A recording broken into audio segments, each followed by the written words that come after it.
പിതാവിൻ്റെയും പുത്രൻ്റെയും പരിശുദ്ധാത്മാവിൻ്റെയും നാമത്തിൽ ആമേൻ. ഈശോയിൽ ഏറ്റവും സ്നേഹമുള്ളവരെ, കഴിഞ്ഞ ആഴ്ചയിൽ നമ്മൾ ഭയങ്കരമായ ന്യായവിധിയെക്കുറിച്ചും അതിൻ്റെ സംഹിതമായ കാത്തിരിപ്പിനെക്കുറിച്ചും അതോടൊപ്പം തന്നെ അഗ്നിയുടെ ക്രോധത്തെക്കുറിച്ചുമാണ് ചിന്തിച്ചത്. നമ്മൾ ഇന്ന് ചിന്തിക്കാനായിട്ട് പോകുന്നത് പൈശാചിക ശക്തികൾ അല്ലെങ്കിൽ പിശാച് കണ്ണുകെട്ടിയ മനുഷ്യരെക്കുറിച്ചാണ്. പിശാച് അന്ധമാക്കി വച്ചിരിക്കുന്ന ചില മക്കളുണ്ട്, ചില മനുഷ്യരുണ്ട്. അപ്പോൾ അവരെക്കുറിച്ചാണ് നമ്മൾ ചിന്തിക്കുക. ആ സന്ദേശത്തിലൂടെ നമ്മൾ കടന്നു പോകുമ്പോൾ നമ്മുടെ ഭാഗവും എങ്ങനെയാണ്, അല്ലെങ്കിൽ ഞാനും അതുപോലെ ഒരു അന്ധതയിലാണോ അജ്ഞതയിലാണോ എന്നുള്ളത് ഒന്ന് മനസ്സിലാക്കാൻ വേണ്ടിയാണ് ഈ മേഖലയിലൂടെ നമ്മൾ കടന്നു പോകുന്നത്. കൊറിന്ത്യസ്കാർക്ക് എഴുതിയ രണ്ടാമത്തെ ലേഖനത്തിൽ 4-ാം അധ്യായം 4 മുതലുള്ള തിരുവചനങ്ങളിലാണ് അതിനെക്കുറിച്ച് രേഖപ്പെടുത്തിയിരിക്കുന്നത്. നമുക്ക് ആ വചനഭാഗങ്ങളിലൂടെ കടന്നു പോകുമ്പോൾ കൃത്യമായിട്ട് നമുക്ക് മനസ്സിലാക്കാൻ പറ്റും നമ്മൾ എത്രത്തോളം അജ്ഞതയിലാണ്, അന്ധതയിലാണെന്ന്. അങ്ങനെയാണെങ്കിൽ ക്രിസ്തുവിൻ്റെ സുവിശേഷത്തിൻ്റെ പ്രകാശം, യേശു ക്രിസ്തു പറഞ്ഞ കാര്യങ്ങൾ നമുക്ക് മനസ്സിലാക്കി എടുക്കുവാനായിട്ട് ബുദ്ധിമുട്ടാണ്. അപ്പോൾ അതുകൊണ്ട് നമ്മളത് മനസ്സിലാക്കി എടുത്താൽ മാത്രമേ സ്വർഗീയ രഹസ്യങ്ങൾ, കർത്താവ് എന്തുകൊണ്ടാണ് ഓരോ കാര്യങ്ങൾ പറഞ്ഞു വെച്ചിരിക്കുന്നത് എന്നുള്ളതിനെക്കുറിച്ചൊക്കെ മനസ്സിലാക്കുവാനായിട്ട് സാധിക്കുകയുള്ളൂ. ഇല്ലെങ്കിൽ ചിലപ്പോൾ നമ്മൾ ബൈബിൾ വായിക്കുന്നവരായിരിക്കാം, വായിച്ചു പോകുന്നു.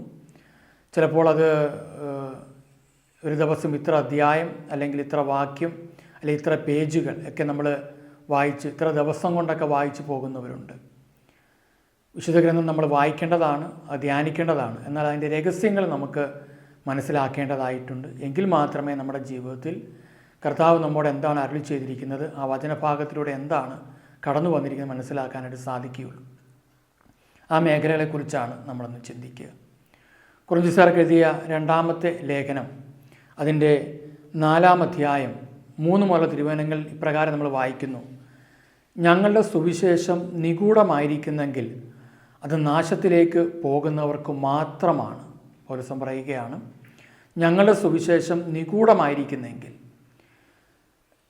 പൗലോസ് അപ്പോസ്തലൻ അതുപോലെ ഈശോയും വചനം പറഞ്ഞപ്പോൾ പറഞ്ഞു, ഈ വചനം കഠിനമാണ്, ഇത് ഞങ്ങൾക്ക് ഉൾക്കൊള്ളുവാനായിട്ട് സാധിക്കുന്നില്ല, ഞങ്ങൾക്കിത് അനുസരിക്കാൻ സാധിക്കുന്നില്ല. അപ്പോൾ അനുസരിക്കാൻ സാധിക്കുന്ന രീതിയിലേക്ക് എന്തെങ്കിലും ഞങ്ങളോട് പറയണം. അപ്പോൾ അതിൻ്റെ ഒരു കാരണം, നമ്മൾ വചനം കേൾക്കുന്നുണ്ടെങ്കിലും പലപ്പോഴും വചനം ചിലപ്പോൾ അനുസരിക്കണമെന്നില്ല, മറ്റു പലതിനെയും അനുസരിച്ചായിരിക്കാം നമ്മൾ കടന്നു പോകുന്നത്.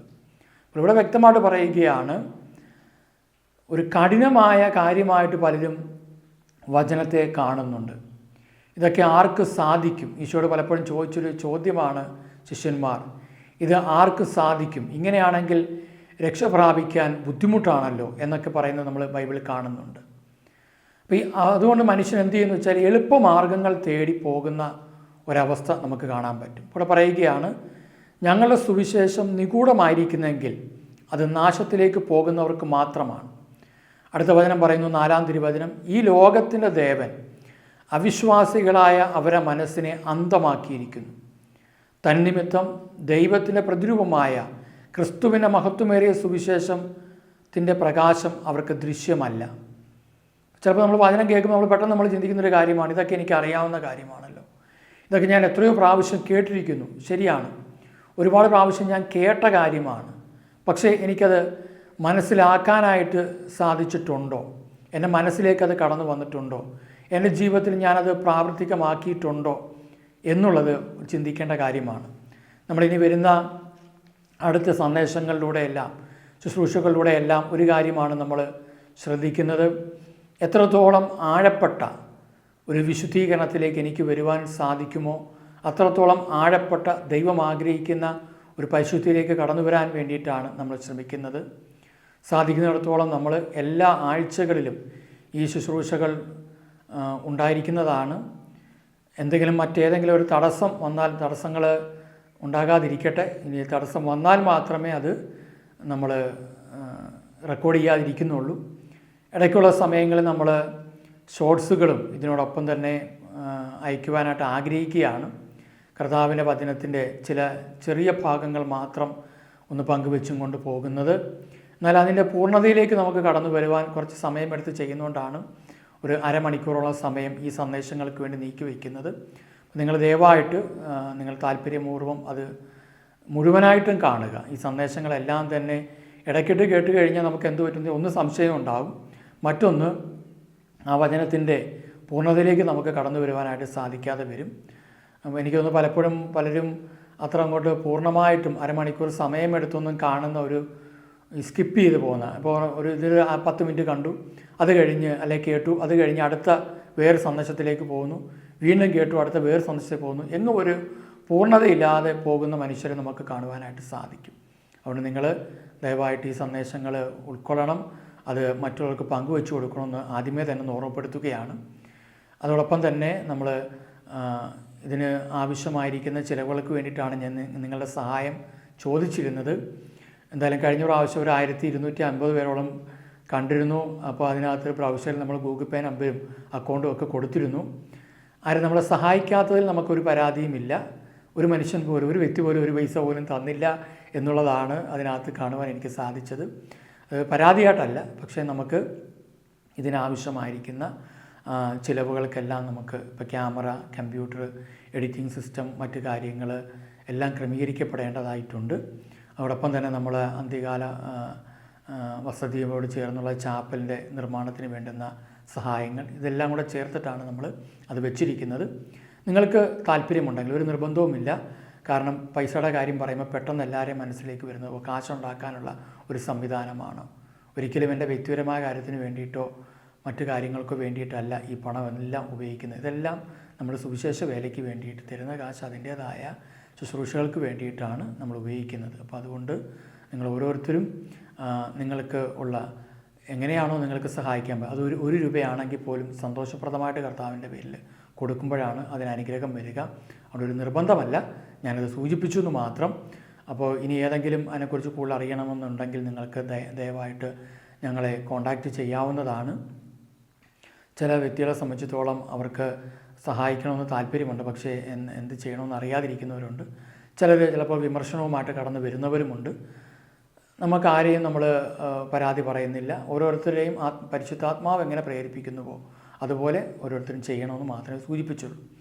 മറ്റൊന്ന്, നമ്മളെല്ലാ ആഴ്ചകളിലും നമ്മളൊരു ധ്യാനം ക്രമീകരിക്കുവാനായിട്ട് ആഗ്രഹിക്കുന്നുണ്ട്. എല്ലാ ആഴ്ചകളിലും ഏതാണ്ട് ഒരു 15 പേരോളം വെച്ചും കൊണ്ട് ഇപ്പോൾ അതിനുള്ള സൗകര്യമുള്ളൂ.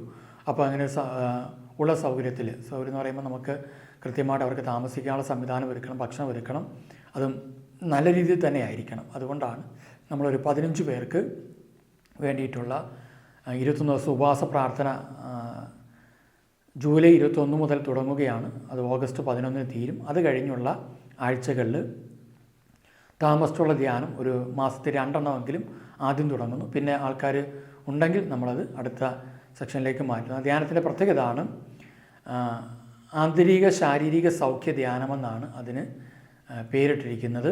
അതിനകത്ത് ആദ്യത്തെ ദിവസങ്ങൾ നമ്മളെ കർത്താവുമായിട്ടുള്ളൊരു ബന്ധത്തിലേക്ക് കൊണ്ടുവരാൻ തക്കവിധം നമ്മൾ എപ്രകാരമായിരിക്കണമെന്നുള്ളതും, നമ്മുടെ രോഗം, കടബാധ, വിട്ടുമാറാത്ത പാപബന്ധനങ്ങൾ, ശാപബന്ധനങ്ങൾ, പൈശാചിക മേഖലകൾ, ഇവയെക്കുറിച്ചുള്ള വചനത്തിൻ്റെ അടിസ്ഥാനത്തിൽ എപ്രകാരം ഇതിൽ നിന്ന് നമുക്കൊരു മോചനം ലഭിക്കും എന്നുള്ളതിനെക്കുറിച്ചുള്ള കാര്യങ്ങളും, അത് കഴിഞ്ഞുള്ള ഒരു സെക്ഷനിൽ മൊത്തം ഒരു 5 ദിവസമാണ്. അത് കഴിഞ്ഞുള്ള ദിവസങ്ങളിൽ കർത്താവിൻ്റെ 2ാമത്തെ വരവിന് വേണ്ടി എങ്ങനെ ഒരുങ്ങണം എന്നുള്ളതിനെക്കുറിച്ചും നിത്യതയെക്കുറിച്ചുമുള്ള ബോധ്യങ്ങൾ എല്ലാം അതിനകത്ത് ഉൾപ്പെടുത്തിക്കൊണ്ടുള്ള ഒരു ധ്യാനമാണ്.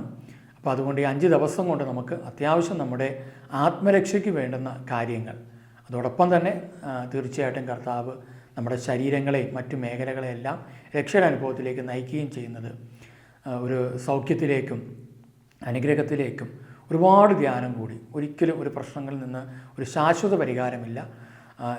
ചിലപ്പോൾ ധ്യാനം കൂടുമ്പോൾ ഒരു പ്രശ്നത്തിന് പരിഹാരമുണ്ട്, അത് കഴിഞ്ഞാൽ പിന്നെ അടുത്ത ഒരു സെക്ഷനിലേക്ക് വരുമ്പോൾ പിന്നെ ഒരു പരിഹാരമില്ല. ഇങ്ങനെ എന്നും പ്രശ്നങ്ങളിലും ദുഃഖങ്ങളിലും കടത്തിലും വിട്ടുമാറാത്ത ബന്ധനങ്ങളിലും കഴിയുന്ന സഹോദരങ്ങൾ വരിക. ഫീസ് ഒന്നുമില്ല, ആരെയും കയ്യിൽ നിന്ന് ഒരു ഫീസും നമ്മൾ മേടിക്കുന്നില്ല, ശസ്ത്രക്കാഴ്ചയൊന്നുമില്ല. നിങ്ങൾക്ക് എന്തെങ്കിലും തരാൻ പറ്റുമെങ്കിൽ തരിക, അത്ര മാത്രമേ നമ്മൾ പറയത്തുള്ളൂ. ഒന്നുമില്ലെങ്കിലും കുഴപ്പമില്ല. പക്ഷെ നമുക്ക് പ്രധാനമായിട്ട് ഇത്രയേ ഉള്ളൂ, ആത്മാവിൻ്റെ രക്ഷയാണ് പ്രധാനം. ലൂക്കാസ് സുവിശേഷം നമ്മൾ 19:10 നമ്മളിങ്ങനെ വായിക്കുന്നുണ്ട്, നഷ്ടപ്പെട്ടു പോയതിനെ കണ്ടെത്തി രക്ഷിക്കാനാണ് മനുഷ്യപുത്രൻ പ്രത്യക്ഷനായത്, അല്ലെങ്കിൽ കടന്നു വന്നിരിക്കുന്നത്. അപ്പോൾ അതുകൊണ്ട് നഷ്ടപ്പെട്ടു പോയ മനുഷ്യരാണ് എന്ന ബോധ്യം നമുക്കുണ്ടെങ്കിൽ, അല്ലെങ്കിൽ ഏതെങ്കിലും രീതിയിൽ നഷ്ടങ്ങളുള്ളവരോ ദൈവിക നഷ്ടങ്ങളിലോ കഴിയുന്നവരാണ് നിങ്ങളെങ്കിൽ നിങ്ങൾക്ക് ധൈര്യമായിട്ട് ഈ ശുശ്രൂഷയിൽ പങ്കെടുക്കാം. അതുവഴി നിങ്ങൾക്ക് ഒരു വലിയ വിടുതൽ, ഒരു സൗഖ്യം, ഒരു അനുഗ്രഹം, നിത്യതയെക്കുറിച്ചുള്ള ബോധ്യം കിട്ടുമ്പോൾ തന്നെ ഒരു ഗുണം എന്താണെന്ന് വെച്ചാൽ നമുക്ക് ഒരുപാട് ആഗ്രഹങ്ങളുടെ മേഖലകളിൽ, ദുഃഖങ്ങളുടെ മേഖലകളിൽ, അതുപോലെ തന്നെയുള്ള പരാതികളുടെ മേഖലകളിൽ നമുക്കൊരു ഉത്തരം കിട്ടുകയും ജീവിതത്തിന് ലക്ഷ്യമുണ്ടാവുകയും ചെയ്യും. പിന്നെ അടിക്കടി നമുക്കൊരു ഉയർച്ചയിലേക്ക് കടന്നു വരുവാനായിട്ട് സാധിക്കും. അതുകൊണ്ടാണ് രക്ഷിക്കുന്ന കർത്താവാണ്, അതിനുവേണ്ടി സഹായിക്കുന്ന ഒരു ശുശ്രൂഷയാണ് നമ്മൾ ചെയ്യുന്നത്. ഞാനത് നിങ്ങളെ ഓർമ്മപ്പെടുത്തിയെന്ന് മാത്രം. അതിനോടൊക്കെ ചേർന്ന് വരുന്നൊരു കാര്യമാണ് നമ്മൾ ചിന്തിക്കുന്നതും. അവിടെ പറയുകയാണ്, ഈ ലോകത്തിൻ്റെ ദേവൻ അവിശ്വാസികളായ അവരുടെ മനസ്സിനെ അന്ധമാക്കിയിരിക്കുന്നു. അപ്പോൾ അവർ അവിശ്വാസികളാണ്. ഈ ലോകത്തിൻ്റെ ദേവൻ, ഇതൊരു പിശാച് തന്നെയാണത്. അപ്പോൾ പിശാചിൻ്റെ ഒരു പ്രത്യേകതയാണ് ഈ ലോകത്തിൻ്റെ ദേവൻ എന്ന് പറയുമ്പം. ലോകം എന്നുള്ള വാക്കിനെക്കുറിച്ച് യോഹന്നാനൊക്കെ കൃത്യമായിട്ട് പറയുന്നത്, ഈശോ തന്നെ പറഞ്ഞു വെച്ച കാര്യമാണ്. ദൈവത്തിനകന്ന് കഴിയുന്ന ജനവിഭാഗം, അല്ലെങ്കിൽ ദൈവത്തിനകന്ന് കഴിയുന്ന മനുഷ്യർ. ദൈവമാണ് മനുഷ്യനെ സൃഷ്ടിച്ചത്, പക്ഷേ അവർ ദൈവത്തിനകന്ന് കഴിയുന്നവരാണ്. ദൈവത്തിനകന്ന് കഴിയുന്ന വ്യക്തികൾ, അവർക്ക് എന്തു പറ്റും? അവർക്കൊരു വിശ്വാസമില്ല. അവിശ്വാസി എന്നൊരു വാക്കിൻ്റെ അർത്ഥം ബൈബിൾ പഠിപ്പിക്കുന്നുണ്ടെങ്കിൽ അതിൻ്റെ അർത്ഥം ഇതാണ്. ബൈബിൾ പ്രകാരം നമ്മൾ ചിന്തിക്കുമ്പോൾ അവിശ്വാസികളെന്നൊക്കെ നമ്മൾ ഒരുപാട് പേരെ പറയാറുണ്ട്. നമ്മൾ പറയുന്നത് നമ്മൾ വിശ്വാസികളാണെന്ന് പറയും, മറ്റുള്ളവരൊക്കെ അവിശ്വാസികളാണെന്ന് പറയും. എന്നാൽ ബൈബിളിൽ അവിശ്വാസി എന്ന വാക്കിൻ്റെ അർത്ഥം ക്രിസ്തുവിൽ വിശ്വസിക്കാത്ത വ്യക്തി എന്നാണ്. ക്രിസ്തുവിൽ വിശ്വസിക്കാത്ത വ്യക്തി അവിശ്വാസി, അതാണ്. എന്ന് വെച്ചാൽ ആ വ്യക്തിക്ക് ക്രിസ്തുവിൽ വിശ്വാസമില്ല. ക്രിസ്തുവിൽ വിശ്വാസമില്ലാത്ത ഒരു വ്യക്തി, എല്ലാ മനുഷ്യൻ്റെ ഉള്ളിൽ ഒരു വിശ്വാസത്തിന് മേഖല കിടപ്പുണ്ട്. അത് വിശ്വാസം എന്ന് പറയുന്നത് അത് ദൈവവിശ്വാസം ആകണമെന്നില്ല. ഒന്നുകിൽ ആ വ്യക്തി തന്നിൽ തന്നെ വിശ്വസിക്കുന്നു, അല്ലെങ്കിൽ മറ്റ് ഏതെങ്കിലും പ്രസ്ഥാനങ്ങളിൽ വിശ്വസിക്കുന്നു, അല്ലെങ്കിൽ ഏതെങ്കിലും വ്യക്തികളിൽ വിശ്വസിക്കുന്നു, അല്ലെങ്കിൽ ആ വ്യക്തിയെ പരിപാലിക്കുന്ന ഏതെങ്കിലും മേഖലയുണ്ട്. ഇപ്പോൾ ഒരു സ്ഥാപനം, അപ്പോൾ അവർ പറയും ഈ സ്ഥാപനത്തിൽ നിന്ന് ഞാൻ മാറിക്കഴിഞ്ഞാൽ എനിക്ക് മുന്നോട്ട് പോകാൻ പറ്റില്ല. എൻ്റെ മുതലാളി ഈ സ്ഥാപനം ഉപേക്ഷിച്ച് കഴിഞ്ഞാൽ, അല്ലെങ്കിൽ മുതലാളി എന്നെ പുറത്താക്കിയാൽ എനിക്ക് മുന്നോട്ട് പോക്ക് നടക്കുകയില്ല എന്ന് പറയുമ്പോൾ ആരിലൊക്കെയോ വിശ്വാസം വെച്ചുകൊണ്ട് ജീവിക്കുകയാണ്. എന്നാൽ അവർക്ക് ദൈവത്തിൽ വലിയ വിശ്വാസമൊന്നുമില്ല. പക്ഷെ അവർ ചിലപ്പം പള്ളിയിൽ പോകും, പ്രാർത്ഥിക്കും, പരിശുദ്ധ കുർബാനയിൽ പങ്കെടുക്കും, ജപമാലയിൽ പങ്കെടുക്കും, ധ്യാനങ്ങൾ കൂടും, എല്ലാം ചെയ്യും. പക്ഷേ എങ്കിലും അവരെ വിശ്വാസത്തിൻ്റെ മേഖലയിൽ വരുമ്പോൾ അവർ ക്രിസ്തുവിൽ വിശ്വസിക്കുന്നവരല്ല. ക്രിസ്തുവിനോടുള്ള ഭക്തിയല്ല, വിശ്വാസമാണ് നമുക്ക് വേണ്ടത്. ഭക്തി എപ്പോഴും നമ്മളെ ദൈവത്തിനു വേണ്ടി ഒരുപാട് കാര്യങ്ങൾ ചെയ്യാൻ പ്രേരിപ്പിക്കും. എന്നാൽ വിശ്വാസം ദൈവം എന്നെ നയിക്കുന്നു, ദൈവം എനിക്ക് ആവശ്യമുള്ളതെല്ലാം തരും എന്നുള്ള ഒരു ബോധത്തിലേക്ക് വരും. അതെവിടെ രേഖപ്പെടുത്തി വെച്ചിരിക്കുന്നത്? അത് വചനത്തിലാണ്. ഇപ്പോൾ നമ്മൾ ചിലർ വിചാരിക്കുന്നത് ഞാനൊരു പ്രാർത്ഥനാലയത്തിൽ പോകുമ്പോൾ ആ പ്രാർത്ഥനാലയത്തിൽ പോയാൽ എനിക്ക് രക്ഷയുണ്ട്, പ്രാർത്ഥനാലയത്തിൽ പോയാൽ എനിക്കൊരു അനുഗ്രഹമുണ്ട്, ആ പ്രാർത്ഥനാലയത്തിൽ പോയി പല പ്രാർത്ഥനകൾ പങ്കെടുത്ത് എനിക്ക് അനുഗ്രഹമുണ്ട്. അപ്പോൾ ആ പ്രാർത്ഥനാലയമാണ് അവരെ വിശ്വാസത്തിൻ്റെ കേന്ദ്രമായിട്ട് അവർ കാണുന്നത്, ക്രിസ്തുവല്ല. അപ്പം പ്രാർത്ഥനാലയങ്ങൾ നമ്മളെ ക്രിസ്തുവിലേക്ക് അടുപ്പിക്കാൻ വേണ്ടിയിട്ടുള്ളതാണ്, ധ്യാന കേന്ദ്രങ്ങളാണ്, ശുശ്രൂഷ. പക്ഷേ ക്രിസ്തുവിലേക്ക് ഞാൻ എത്രത്തോളം അടുത്തു എന്നുള്ളതാണ്. കാരണം ഈ അന്ത്യകാലത്ത് നമ്മൾ ക്രിസ്തുവുമായിട്ടുള്ള ബന്ധം സ്ഥാപിച്ചില്ലെങ്കിൽ ബാക്കിയെല്ലാം ഇല്ലാതായിത്തീരുന്ന ഒരു കാലഘട്ടമാണ്. ബൈബിൾ പറഞ്ഞൊരു വാക്കാണ്, ഈശോ പറഞ്ഞല്ലോ, ആകാശവും ഭൂമിയും കടന്നു പോകും, പക്ഷേ എൻ്റെ ഒരു വാക്ക് പോലും കടന്നു പോകുകയില്ല. അങ്ങനെയാണെങ്കിൽ ഈ ലോകത്തുള്ള എല്ലാ സംവിധാനങ്ങളും ഇല്ലാതായി തീരുമ്പോഴും കർത്താവ് നിലനിൽക്കുന്നു. അപ്പോൾ കർത്താവിൽ വിശ്വസിക്കുന്നവർക്ക് നിലനിൽപ്പുണ്ട്. ഇപ്പോൾ ഇവിടെ എഴുതി വച്ചിരിക്കുകയാണ്, ഈ ലോകത്തിൻ്റെ ദേവൻ അവിശ്വാസികളാണ്. എന്ന് വെച്ചാൽ അവർക്ക് ക്രിസ്തു വിശ്വാസം ഇല്ലാത്തത് കൊണ്ട് എന്തുപറ്റി? അവരെ നിയന്ത്രിക്കുന്നത് ഈ പൈശാചിക ശക്തിയാണ്. ദേവൻ അവരെ മനസ്സിനെ അന്ധമാക്കിയിരിക്കുന്നു, മനസ്സിനെ അന്ധമാക്കി വെച്ചിരിക്കുക. ഞാൻ പറഞ്ഞ മനുഷ്യൻ്റെ കണ്ണ് കെട്ടി വെച്ചിരിക്കുക, മനസ്സിനെ അന്ധമാക്കി. അതോടുകൂടി ഈ പ്രാർത്ഥിക്കാൻ പോകുന്ന മനുഷ്യർക്ക് ഒരു നിരാശ കിടക്കുകയാണ്. ശുശ്രൂഷകളിൽ പങ്കെടുക്കുന്നവർക്ക് നിരാശ കിടക്കുക, ശുശ്രൂഷ ചെയ്യുന്നവർക്ക് ഒരു ആകുലത കിടക്കുക. ഇവിടെ എഴുതി വെച്ചിരിക്കുകയാണ്, അന്ധമാക്കി വെച്ചിരിക്കുക പിശാച്.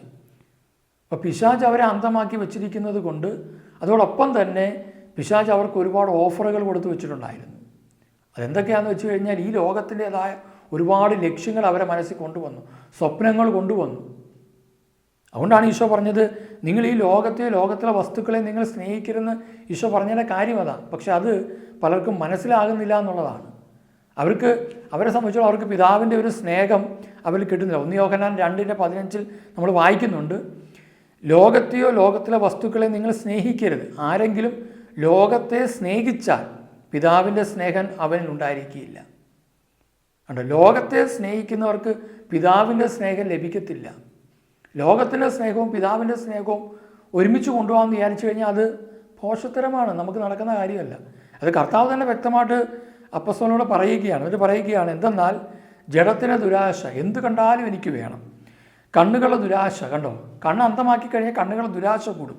ജീവിതത്തിൻ്റെ അഹന്ത, ഞാൻ ജോലി ചെയ്യുന്നു, എനിക്ക് പണമുണ്ട്, എനിക്ക് വിദ്യാഭ്യാസമുണ്ട്, എനിക്ക് കഴിവുണ്ട്, അതുകൊണ്ട് എവിടെ പോയാലും ഞാൻ വിജയം വരിക്കും. അങ്ങനെയുള്ള ഒരുപാട് മനുഷ്യരെ ഞാൻ കണ്ടിട്ടുണ്ട്. പക്ഷേ അവരാരും ഒരിക്കലും വിജയത്തിലെത്തുന്നതായിട്ട് കാണാൻ പറ്റിയിട്ടില്ല. ഇപ്പോൾ നമുക്കറിയാം, മോട്ടിവേഷൻ ടോക്കുകളൊക്കെ ഇഷ്ടംപോലെ ഇറങ്ങുന്നൊരു കാലഘട്ടത്താണ്. അപ്പോൾ മോട്ടിവേഷൻകാരെ സംബന്ധിച്ചിടത്തോളം അവർ ഒരുപാട് പേർക്ക് മോട്ടിവേഷൻ കൊടുത്ത് അവരെ ഇങ്ങനെ ഊർജ്ജസ്വലരാക്കിക്കൊണ്ടിരിക്കും. പക്ഷേ ആ സ്ഥലത്ത് വന്നിരിക്കുമ്പോൾ ഒരു ഊർജ്ജസ്വലതയും അങ്ങനെയൊക്കെ ഉണ്ട്. പക്ഷെ മുന്നോട്ട് പോകാൻ അവർക്ക് പറ്റാതെ വരും ഈ പങ്കെടുക്കുന്നവർ.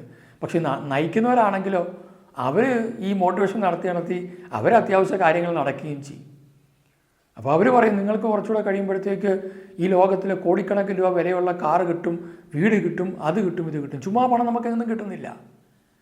അത് ഒരു പണം വരണമെങ്കിൽ അതിന് സോഴ്സ് വേണം. ആ പണം നമുക്ക് ഉപയോഗിക്കണമെങ്കിൽ അതിൻ്റേതായ രീതിയിലുള്ള സ്വാതന്ത്ര്യമോ സമാധാനമോ നമുക്ക് വേണം. അപ്പോൾ ഒരു മനുഷ്യൻ നേരാമണ്ണം അധ്വാനിക്കുമ്പോൾ അവന് ഇപ്പോൾ കളത്തിലത്തിലൂടെ വേണമെങ്കിൽ നമുക്ക് ഒരുപാട്, അതുകൊണ്ടാണ് ബൈബിൾ പറയുന്നത് അനീതിയിലൂടെ നമുക്ക് ചിലപ്പോൾ പലതും നേടാൻ പറ്റിയേക്കും. പക്ഷെ നേരാമണ്ണം പോകുമ്പോൾ നമുക്ക് ഈ ലോകത്തിൽ അധികം നേടാൻ പറ്റിയെന്ന് വരത്തില്ല. പക്ഷെ നമുക്ക് നിത്യതയിൽ ഒരുപാട് കാര്യങ്ങൾ നേടാൻ പറ്റും. അപ്പോൾ അതുകൊണ്ട് അങ്ങനെ ഒരു പൂർണ്ണത ഈ ലോകത്ത് നമുക്ക് കിട്ടാത്തത് കൊണ്ടാണ് കർത്താവ് പറയുന്നത്, നിങ്ങൾ എന്ത് ഭക്ഷിക്കും, എന്ത് പാനം ചെയ്യും, എന്ത് ധരിക്കുന്നതിനെക്കുറിച്ച് നിങ്ങൾ ആകുലപ്പെടണ്ട, ഇതെല്ലാം നിങ്ങൾക്ക് ഞാൻ തരാം. നമ്മൾ ഇസ്രായേൽക്കാരെയൊക്കെ കാര്യങ്ങൾ എടുത്ത് നോക്കുമ്പോൾ 40 വർഷമായിട്ട് അവരുടെ തുണി പഴകി പോകാത്തതും ചെരുപ്പ് തേഞ്ഞു പോകാത്തതും കാല് വിങ്ങലേൽക്കാത്തതും ഒക്കെ നമ്മൾ വായിക്കുമ്പോൾ അത് ചുമ്മാ എഴുതി വെച്ചേക്കുന്നതല്ല, ഒരു വലിയ യാഥാർത്ഥ്യമാണത്. അപ്പോൾ അങ്ങനെ നയിക്കുന്ന ഒരു ദൈവത്തെയാണ് നമ്മൾ വിശ്വസിക്കുക. കാരണം മനുഷ്യൻ ഈ ഭൂമിയിൽ അവൻ എത്ര നേടിയാലും അവന് തൃപ്തിയില്ല. അതുകൊണ്ടാണ് മത്തായി സുവിശേഷം 16:26 നമ്മൾ കാണുന്നുണ്ട്, ഒരുവൻ ലോകം മുഴുവൻ നേടിയാലും സ്വന്തം ആത്മാവിനെ നഷ്ടപ്പെടുത്തിയാൽ. ഇതൊക്കെ എത്രയോ കേട്ട വചനങ്ങളാണ്. അപ്പോൾ അതുകൊണ്ട് ഇവിടെ നമ്മൾ കാണുന്നത് ഇങ്ങനെയാണ്, അത് പിശാച് ഒരുപാട് ഓഫറുകൾ നമുക്ക് വെച്ച് തരും, ഒരുപാട് സമ്മാനങ്ങൾ അവൻ തരും. ഈശോയെ പരീക്ഷിക്കാൻ നേരത്ത് അവൻ കൃത്യമായിട്ട് പറയുന്നൊരു കാര്യമുണ്ട്. അവിടെ പറയുന്നൊരു കാര്യം, 2ാമത്തെ പരീക്ഷണ ഘട്ടത്തിലേക്ക് വരുമ്പോൾ ലൂക്കാ സുവിശേഷം 4-ാം അധ്യായത്തിന് 5 നമ്മളിങ്ങനെ വായിക്കുന്നുണ്ട്, പിശാച് അവന് ഒരു ഉയർന്ന സ്ഥലത്തേക്ക് കൊണ്ടുപോയി ഭൂമിയിലെ സകല രാജ്യങ്ങളും ക്ഷണനേരം കൊണ്ട് അവന് കാണിച്ചു കൊടുത്തു.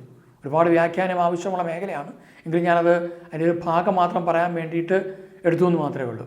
പിശാച് അവനോട് പറഞ്ഞു, ഇവയുടെ മേൽ എല്ലാ അധികാരവും മഹത്വവും നിനക്ക് ഞാൻ തരാം, ഇതെല്ലാം എനിക്ക് നൽകപ്പെട്ടിരിക്കുന്നു, എനിക്ക് ഇഷ്ടമുള്ളവർക്ക് ഞാനിത് കൊടുക്കുന്നു. കണ്ടോ, അപ്പോൾ പിശാചിൻ്റെ കൂടെ നിൽക്കുന്നവർക്ക് അവന് ഇഷ്ടമുള്ളതെല്ലാം കൊടുക്കും. അവനൊറ്റ കാര്യമേ ഉള്ളൂ, നമ്മൾ ആരും കർത്താവിനെ അറിയരുത്, ക്രിസ്തുവിനെ അറിയരുത്, യേശു ക്രിസ്തുവിനെ അറിയരുത്. ആ സുവിശേഷത്തിൻ്റെ രഹസ്യം നമ്മൾ മനസ്സിലാക്കരുത്. അതുകൊണ്ടാണ് നമ്മൾ പറഞ്ഞു വന്ന വിഷയത്തിൻ്റെ മേഖലകളിൽ 2 കൊരിന്ത്യർ 4-ാം അധ്യായത്തിൻ്റെ 4 മുതൽ നമ്മൾ കാണുന്നത് ഇങ്ങനെയാണ്, തന്നിമിത്തം, ഞാൻ തുടക്കം മുതൽ വായിക്കും, ഈ ലോകത്തിൻ്റെ ദേവൻ അവിശ്വാസികളെ അവരുടെ മനസ്സിനെ അന്ധമാക്കിയിരിക്കുന്നു. തന്നിമിത്തം ദൈവത്തിൻ്റെ പ്രതിരൂപമായ ക്രിസ്തുവിൻ്റെ മഹത്വമേറിയ സുവിശേഷത്തിൻ്റെ പ്രകാശം അവർക്ക് ദൃശ്യമല്ല. അപ്പോൾ ഈ സുവിശേഷത്തിൻ്റെ പ്രകാശം അവർക്ക് ദൃശ്യമല്ല. ഇപ്പോൾ നമ്മൾ ഒരാളത്ത് ചോദിക്കുകയാണ്, നിങ്ങൾ ധ്യാനം കൂടിയോ? അയ്യോ, കുറേ ധ്യാനം ഞങ്ങൾ കൂടാത്ത ഒരു ധ്യാനമില്ല. കേരളത്തിലുള്ള എല്ലാ ധ്യാന കേന്ദ്രങ്ങളിലും പോയി ധ്യാനം കൂടിയ വ്യക്തിയാണ് ഞാൻ. ഇപ്പം അങ്ങനെയുണ്ട്.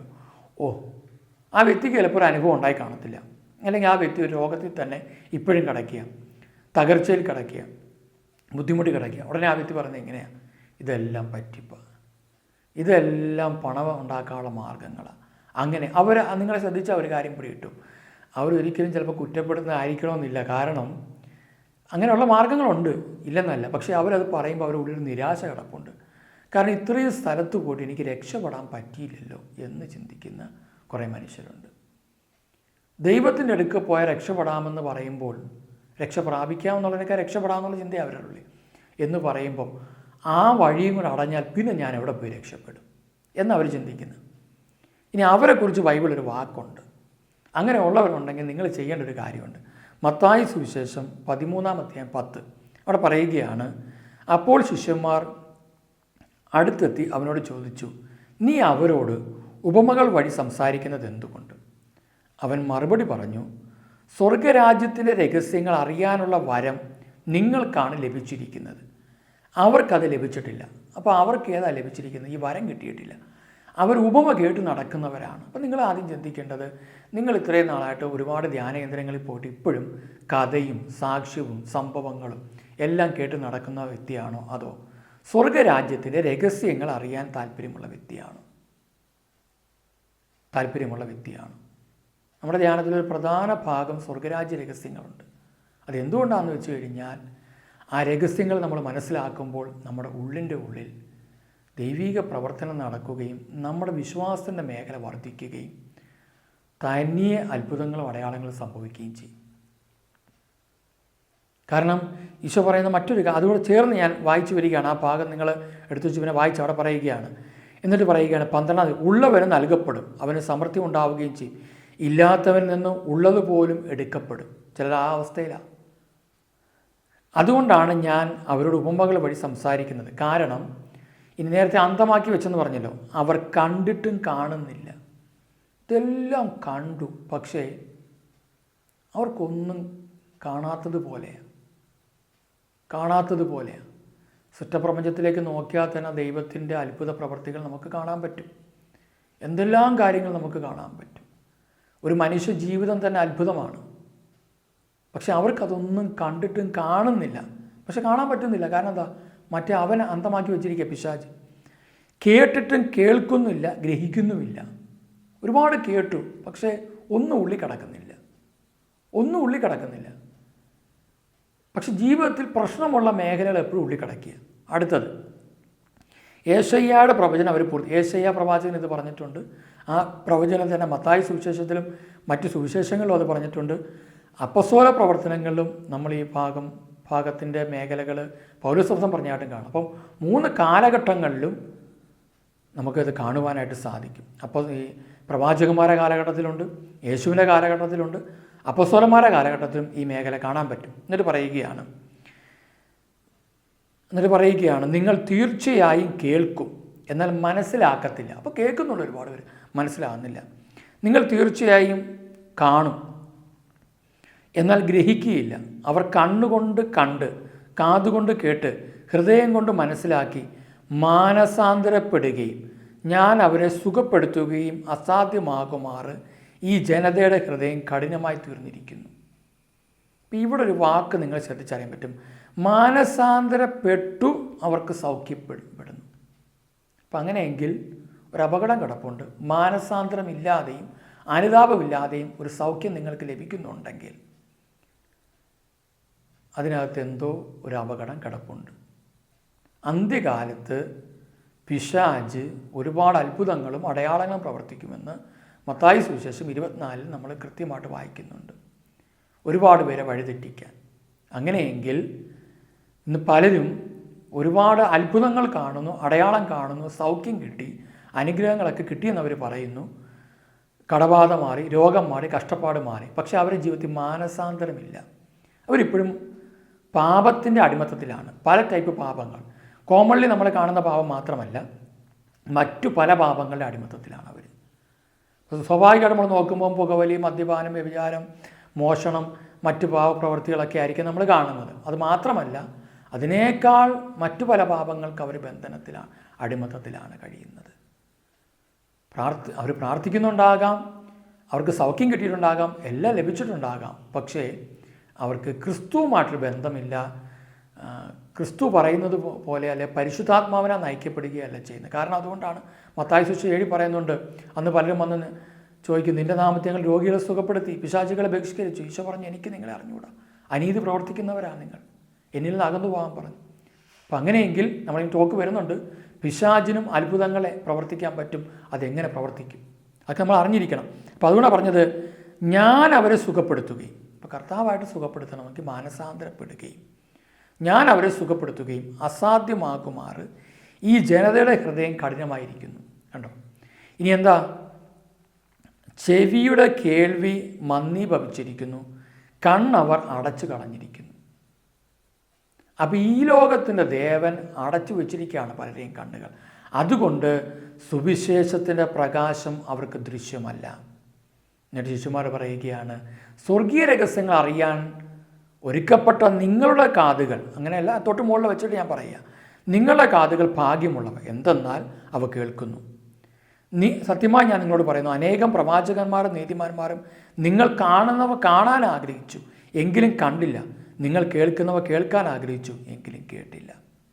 ഇനി ഇതെങ്ങനെ നിങ്ങൾക്ക് ഇതിന് സാധിക്കുമെന്ന് ചോദിച്ചാൽ, വെളിപാട് പുസ്തകം 3:15 പറയുന്നുണ്ട്,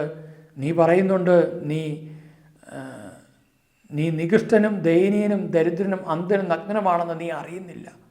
അതുകൊണ്ട് കാഴ്ച ലഭിക്കുന്നതിന് കണ്ണിലെഴുതാൾ അഞ്ജനവും എന്നോട് വാങ്ങുക. അതുകൊണ്ട് തീക്ഷ്ണതയുള്ളവനാവുക, അനുദപിക്കുക. ലവോദോക്കയിലെ സഭയ്ക്ക് എഴുതുമ്പോൾ പറയുന്നൊരു കാര്യമാണ്. അതുകൊണ്ട് പ്രിയമുള്ളവരെ, നമുക്ക് തിരിച്ചു വരാം. നമ്മുടെ കണ്ണുകളെ അന്ധമാക്കി വെച്ചിരിക്കുന്ന, കണ്ണെന്ന് പറയുമ്പോൾ മനസ്സിൻ്റെ കണ്ണുകളെ, ഉള്ളിൻ്റെ കണ്ണുകളെ അന്ധമാക്കി വെച്ചിരിക്കുന്ന, പുറമേയുള്ള കാഴ്ച നമുക്ക് ക്ലിയർ ആയി കിട്ടാൻ ഇതുപോലെ കണ്ണാടി വെച്ചാൽ മതി. പക്ഷേ ഉള്ളിൻ്റെ കാഴ്ചയെ അന്ധമാക്കി വെച്ചിരിക്കുന്നത് കൊണ്ട് സുവിശേഷത്തിൻ്റെ പ്രകാശം ദൃശ്യമല്ലാതിരിക്കുന്ന ഒരു വ്യക്തിയാണ് നമ്മളെങ്കിൽ ഇന്നൊരു തീരുമാനമെടുക്കാം. കർത്താവെ, സുവിശേഷ രഹസ്യത്തിൻ്റെ പ്രകാശം എനിക്ക് ലഭിക്കണം, അതിനുവേണ്ടി ഞാൻ എന്നെ തന്നെ സമർപ്പിക്കുന്നു. നമുക്കൊന്ന് പ്രാർത്ഥിക്കാം. കർത്താവെ, കരുണയുള്ളവനായ ദൈവമേ, സ്വർഗീയ പിതാവേ, സുവിശേഷ രഹസ്യങ്ങൾ മനസ്സിലാക്കാൻ തക്ക വിധം എൻ്റെ കണ്ണുകളെ അവിടുന്ന് തുറക്കണമേ. സ്വർഗീയ പിതാവേ, അങ്ങനെ കഴുകി എന്നെ കാത്തുപരിപാലിക്കണമേ, സ്നേഹത്താൽ നിറയ്ക്കണമേ. ഈശോയെ, എൻ്റെ കണ്ണുകൾ, കാതുകൾ, അധരങ്ങൾ, പഞ്ചേന്ദ്രിയങ്ങൾ, എല്ലാ മേഖല, ഞാൻ കാണുന്നത്, കേൾക്കുന്നത്, സംസാരിക്കുന്നത്, ഇടപെടുന്നത്, സ്പർശിക്കുന്നതെല്ലാം സ്വർഗീയമാകട്ടെ. എൻ്റെ ഇന്ദ്രിയങ്ങൾ അങ്ങേക്ക് ഹിതകരമല്ലാത്ത എല്ലാത്തിൽ നിന്ന് അവിടുന്ന് മാറ്റണമേ. അങ്ങേക്ക് ഹിതമുള്ളതെല്ലാം കാണുവാനും കേൾക്കുവാനും അനുഭവിക്കുവാനും എന്നെ ഇടയാക്കണമേ.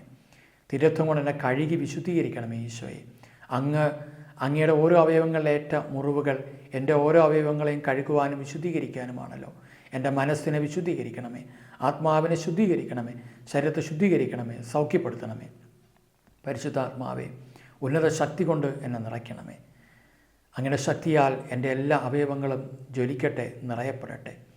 പരിശുദ്ധ അമ്മേ, എന്നെ സഹായിക്കണമേ. മിഖായിൽ മാലാഹെ, ഗബ്രിയേൽ മാലാഹെ, റഫേൽ മാലാഹെ, എന്നെ സഹായിക്കണമേ.